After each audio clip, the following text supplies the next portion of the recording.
Okay, hello Cloud Gurus and welcome to this lecture. This lecture is entitled Identity Access Management 101.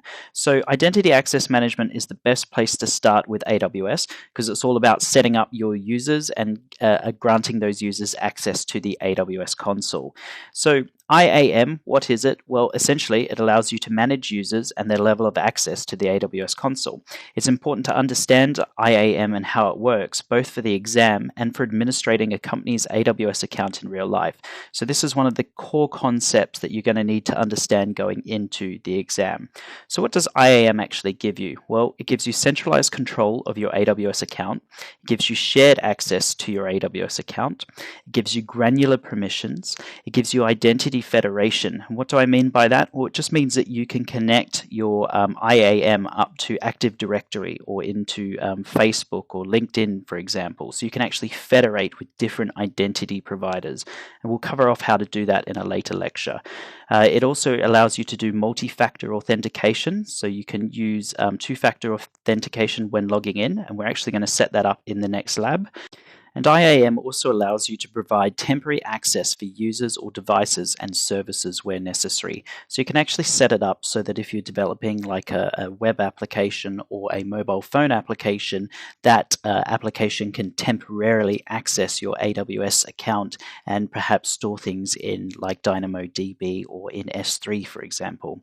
It allows you to set up and manage your own password rotation policy. It integrates with many different AWS services and it supports PCI DSS compliance. Okay, so before we start our lab, I just want to introduce to you some critical terms. So the first one's a user, and it's pretty obvious what a user is. Think end users or people. We then have groups, and groups are simply a collection of users under one set of permissions. So you might have a group that's your finance group, or you might have your systems administrator group, or you might have your HR group. Essentially, it's a way of grouping your users together and applying one or more sets of permissions to that group. We then have roles. Now, a role is really, really important, and the best way to understand what a role is to go on and use it, and we're going to do this a lot in the coming labs. So you create roles and you can then assign them to AWS resources. So you might have an EC2 instance, which is a virtual machine, and you might give it the role in order to access S3, and then that EC2 instance can write files directly to S3, and you don't need to set up usernames and passwords for that EC2 instance. And that's exactly what we're going to do in the next couple of labs. And you then have policies. Now, policies is simply a document that defines one or more permissions.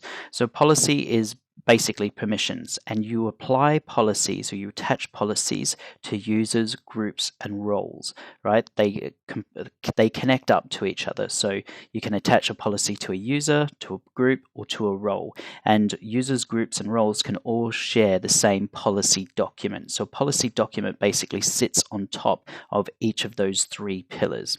Okay, that's really it, guys. The best way to learn IAM is to start using it. So let's start our first lab. If you've got the time, feel free to move on to the next lecture. Thank you.